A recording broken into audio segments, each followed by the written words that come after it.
بسم اللہ الرحمن الرحیم۔ السلام علیکم ورحمۃ اللہ وبرکاتہ۔ وسط سے 2 سال پہلے حارث بن ابی زرار کے ہاں ایک بیٹی نے جنم لیا۔ باپ نے اس کا نام برہ رکھا۔ بچی چندے آفتاب و چندے مہتاب تھی، جو ایک بار دیکھ لیتا پھر چہرے سے نظر نہ ہٹاتا، لہٰذا اس کی پرورش بڑے ناز و نام میں ہونے لگی۔ بنی مستلق کے سردار کی بیٹی جوں جوں بڑی ہو رہی تھی، اس کے حسن و خوبصورتی میں اور نکھار آتا جا رہا تھا۔ باپ بھی اس کی ہر خواہش کو مقدم رکھتا تھا اور جو کہتی تھی اسے پورا کرتا تھا۔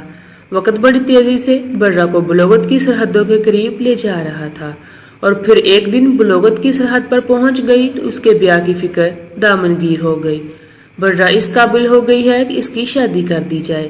بیوی نے ایک دن بات چھیڑی، مجھے احساس ہے میاں بیوی بیٹھے یہ باتیں کر رہے تھے کہ اسی اثناء میں صفوان آ گیا، جو کہ ان کے قبیلے کا ہی مشہور شخص تھا۔ کیا باتیں ہو رہی تھیں؟ اس نے بیٹھتے ہی پوچھا۔ برہ کی شادی کے بارے میں سوچ رہے تھے۔ حارث بن ابی زرار نے کہا، اس میں سوچنے کی کیا بات ہے، میں اپنے لڑکے مصافہ کے لیے آیا ہوں۔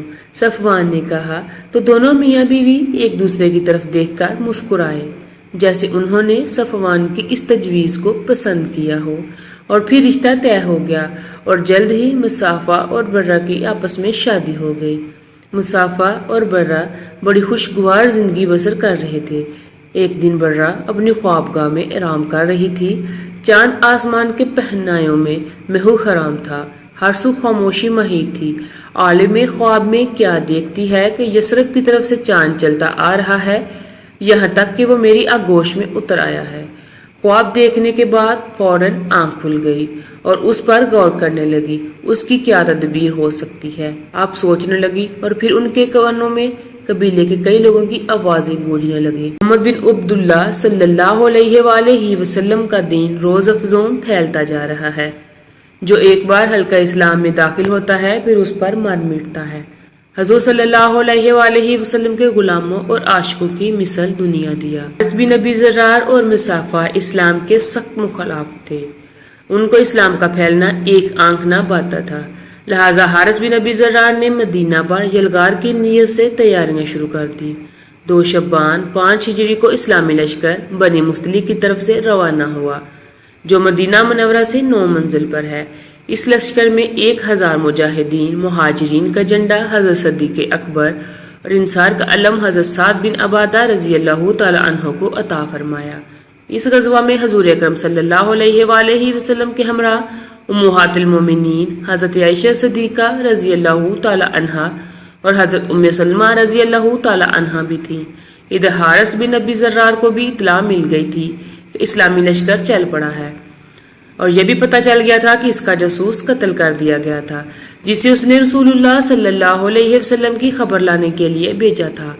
جو لوگ اسلام دشمنی سے مغلوب ہو کر حارث بن ابی زرار کے پاس جمع ہوئے تھے، انہوں نے جب دیکھا کہ مسلمان ان کے سر پر پہنچ گئے ہیں تو انہوں نے راہ فرار اختیار کی۔ حارث نے بھی اسی میں عافیہ سمجھی کہ بھاگ جائیں، لیکن باقی اہل قبیلہ نے صف بندی کر لی اور مسلمانوں پر تیر برسانے شروع کر دیے۔ تھوڑی ہی دیر میں مشرکین کے قصبل نکل گئے، ان کے 10 لوگ جنگ میں مارے گئے، جن میں مصافہ صفوان برہ کا خامد بھی شامل تھا۔ مسلمانوں سے صرف ایک صحابہ حضرت ہشام بن صباح رضی اللہ تعالی عنہ شہادت پر فائز ہوئے۔ اس غزوے میں جو تاریخ میں غزوہ بنی مستلق یا مرسی مشہور ہے، 2000 اونٹ 5000 بکریاں مال غنیمت میں ملی اور 200 گھروں کے 600 مرد عورتیں اور بچے اسیر ہوئے، جن میں رئیس قبیلہ کی بیٹی برہ بھی شامل تھی۔ مال غنیمت کو مجاہدین میں بانٹ دیا گیا اور قیدیوں کو لوگوں میں تقسیم کر دیا گیا۔ برہ بنت حارث رضی اللہ تعالی عنہا حضرت ثابت بن قیس بن شماس رضی اللہ تعالی عنہ اور ان کے چچا زاد بھائی کے حصے میں آئی۔ آپ کی مکاتبہ بننے کے لیے تیار ہوں۔ برہ بنت حارث نے حضرت ثابت بن قیس رضی اللہ تعالی عنہ سے کہا، آپ مجھے 9 اوقیہ سونا دے دیں، میں آپ کو آزاد کر دوں گا۔ وہ سوچنے لگی، مجھے لوگوں سے مکاتب کی رقم مانگ کر ادا کر دینی چاہیے۔ مجھے سب سے پہلے رحمت مجسم صلی اللہ علیہ وآلہ وسلم کے در اقدس پر دستک دینی چاہیے، جہاں سے کبھی کوئی نامراد نہیں لوٹا۔ حضور اقدس صلی اللہ علیہ وآلہ وسلم اس وقت کہاں ملیں گے؟ برہ بنت حارث نے حضرت ثابت بن قیس رضی اللہ تعالی عنہ سے دریافت کیا، حارث بن ابی ذرار جو غزوہ بنی مستلق کے وقت بھاگ گیا تھا، اسے جب پتا چلا کہ اس کی بیٹی کو کنیز بنا کر لے گئے ہیں تو اپنی بیٹی کے فدیہ میں چند اونٹ لے کر مدینے کی طرف چل پڑا۔ جب وہ اونٹ لے کر چلا تھا ان میں سے 2 اونٹ اسے بہت پسند تھے، لہٰذا اس نے وہ وادی عتیق کی گھاٹیوں میں سے ایک گھاٹی میں چھپا دیے اور باقی اونٹ لے کر رسول اللہ صلی اللہ علیہ وسلم کی خدمت اقدس میں پہنچا۔ جب وہ مدینہ منورہ پہنچا تو اسے سے پہلے اس کی بیٹی رحمت للعالمین صلی اللہ علیہ وسلم سے مدد کی درخواست کر چکی تھی۔ آپ باہر تشریف لائے تو حارث بن ابی ذرار نے عرض کی، میری بیٹی کنیز نہیں بن سکتی اور میری شان اس سے بالا تر ہے، میں اپنے قبیلے کا سردار اور رئیس عرب ہوں، آپ اس کو آزاد کر دے اور ظرف ہدیہ لے لے۔ وہ 2 اونٹ کہاں ہیں جو تم راستے میں چھپا آئے ہو؟ رسول اللہ صلی اللہ علیہ وسلم نے دریافت فرمایا اور اس گھاٹی کا نام بھی بتا دیا جہاں انہیں چھپایا تھا۔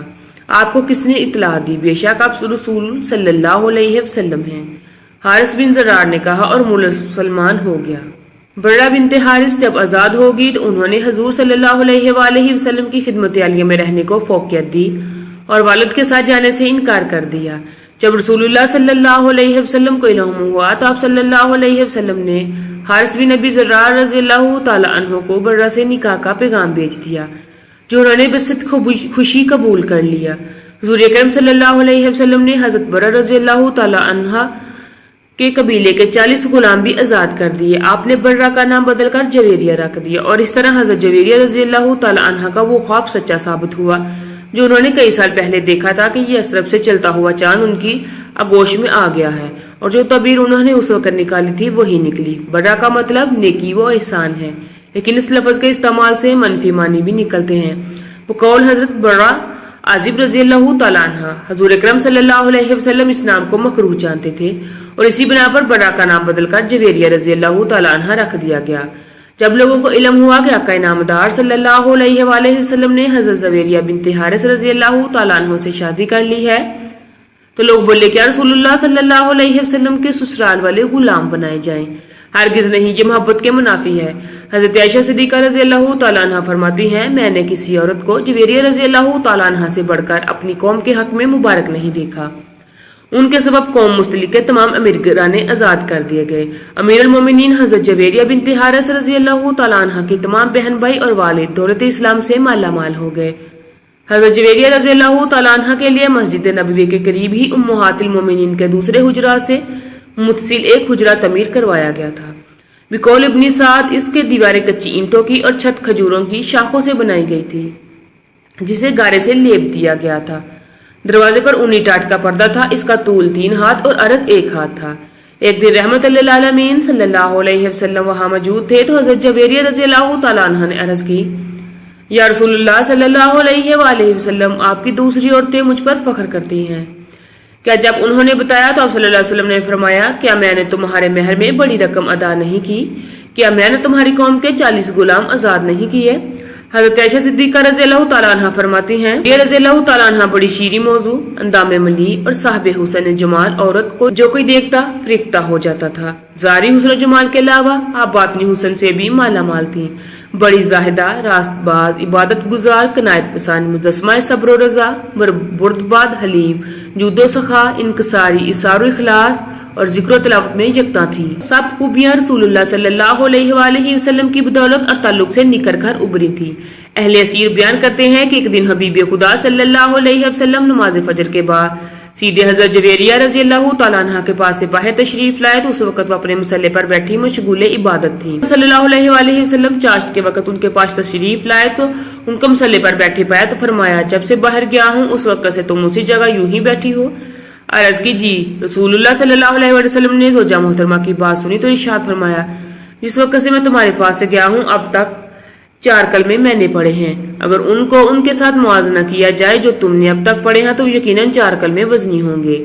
میرے ماں باپ آپ صلی اللہ علیہ وآلہ وسلم پر قربان، وہ کون سے کلمات ہیں؟ اللہ کے حبیب صلی اللہ علیہ وآلہ وسلم نے ارشاد فرمایا، وہ کلمات یہ ہیں: سبحان اللہ عدد ما خلق، سبحان اللہ رضا نفس، سبحان اللہ نیت عرش، سبحان اللہ مداد و کلمات۔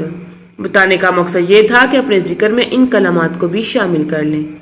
حضرت جویریہ بنت حارث رضی اللہ تعالیٰ عنہ روحانی بلیدگی تزکیہ نفس کی خاطر نفلی روزے کا اہتمام فرماتی، خاص طور پر جمعہ کا روزہ رکھتی تھی۔ ایک دن جمعہ کے دن حضور اکرم ان کے ہاں تشریف لے گئے۔ اس دن ان کا روزہ تھا۔ پوچھا گزشتہ کا روزہ رکھا تھا؟ نہیں یا رسول اللہ صلی اللہ علیہ وسلم، انہوں نے جواب دیا کہ آنے والے کل کو روزہ رکھنے کا ارادہ ہے؟ رسول اللہ صلی اللہ علیہ وسلم نے دریافت کیا، جی ارادہ تو نہیں ہے۔ حضرت جویریہ رضی اللہ تعالیٰ نے عرض کیا، سنا تو فرمایا افطار کر دو۔ حکم کی دیر تھی کہ انہوں نے روزہ افطار کر لیا۔ اس سے امت کے تعلیم مقصود تھی، کسی خاص دن کو نفلی روزے کے لیے مخصوص نہیں کر لینا چاہیے تاکہ یہود انصاری کے ساتھ مشابہت نہ موجب ہو جائے، کیونکہ وہ معین دن کی تعظیم کرتے ہیں۔ یہ معین دن ہفتہ اور اتوار ہے، نیز روز جمعہ عید ہے، جیسا کہ حدیث پاک میں وارد ہوا ہے، لہذا اس دن روزہ رکھنا مناسب نہ ہوگا۔ ام المومنین حضرت جویریہ بنت حارث رضی اللہ تعالیٰ عنہ حضور اکرم صلی اللہ علیہ وآلہ وسلم کی زوجیت کے نور و نہکت سے بھرپور فضاؤں سے بے مثل زندگی گزار رہی تھی۔ وہم گمان بھی نہیں تھا کہ یہ حسین خوشگوار زندگی صرف 6 سال پر محیط ہے اور اس کے بعد وہ بیوگی کی جدائی کا داغ دے کر اپنے رفیق اعلیٰ کے پاس تشریف لے جائیں۔ جب رسالت مآب صلی اللہ علیہ وآلہ وسلم نے وصال فرمایا تو دنیا اندھیر ہو گئی۔ یقین نہیں آتا تھا کہ آنکھیں جو دیکھ رہی ہیں وہ حقیقت، دل میں ہول اٹھتا تھا۔ آنکھوں سے اشک رہواں تھے لیکن لبوں پہ یہ الفاظ تھے، اے باری تعالیٰ تو جس حال میں رکھے مجھے، میں ویسے ہی راضی ہوں، مجھے حوصلہ عطا فرما۔ اس وقت ان کی عمر 26 سال تھی۔ زندگی کی طویل راہیں سامنے پھیلی ہوئی تھی۔ تھوڑے ہی فاصلے پر حجرہ عائشہ صدیقہ رضی اللہ تعالیٰ عنہ میں محبت کرنے والا شوہر، اللہ کا محبوب، رحمت للعالمین اور خاتم النبیین صلی اللہ علیہ وآلہ وسلم ابدی نیند آرام فرما رہے تھے۔ جب فراق و جدائی کی آپ کر دیتی اور ملاقات کو دل چاہتا تو ام المومنین سیدہ حضرت جویریہ رضی اللہ تعالیٰ عنہ اپنے حجرے سے نکل کر حجرہ عائشہ صدیقہ رضی اللہ تعالیٰ عنہ تشریف لے جاتی، سلام عرض کرتی، قدموں میں بیٹھ جاتی، بے اختیار آنکھوں میں آنسو کے ستارے جل ملاتے، دل میں باتیں کرنے لگتی، یوں احساس ہوتا جیسے محبوب رب محبوب صلی اللہ علیہ وآلہ وسلم قریب بیٹھے باتیں سن رہے ہوں۔ دل تو نہیں چاہتا تھا لیکن بادل خواستہ وہاں سے اٹھنا پڑتا اور پھر اپنے حجرے میں تشریف لے جاتی، یاد الہی میں مصروف ہو جاتی۔ حالات کچھ بھی تھے لیکن امہات المومنین صلی اللہ علیہ وآلہ وسلم جو موجود تھی ان کی بھی درجہ اولا عزت و تکریم کی گئی، ان کی ضروریات کا دھیان رکھا گیا، ان سے رہنمائی حاصل کی گئی۔ ہر خلیفہ کی یہ خواہش رہی کہ ان کو کوئی تکلیف نہ پہنچے۔ حضرت امیر معاویہ رضی اللہ تعالیٰ عنہ امہات المومنین رضی اللہ تعالیٰ عنہ کے حرمت و باعث افتخار اور سعادت سمجھتے تھے۔ انہوں نے حضرت سیدنا جویریہ رضی اللہ تعالیٰ عنہ کا سالانہ وظیفہ 12,000 مقرر کر رکھا تھا اور اس کے علاوہ بھی تحائف ارسال کرتے رہتے تھے۔ حضور اکرم صلی اللہ علیہ وآلہ وسلم سے سیدہ حضرت جویریہ رضی اللہ تعالیٰ عنہ کو جدا ہوئے 35 سال ہو گئے۔ اس وقت ان کی عمر 71 سال تھی۔ یہ ربیع الاول 56 ہجری کا واقعہ ہے۔ سوچ رہی ہوں کہ اس مہینے میں آقا نامدار صلی اللہ علیہ وسلم سے جدا ہوئی۔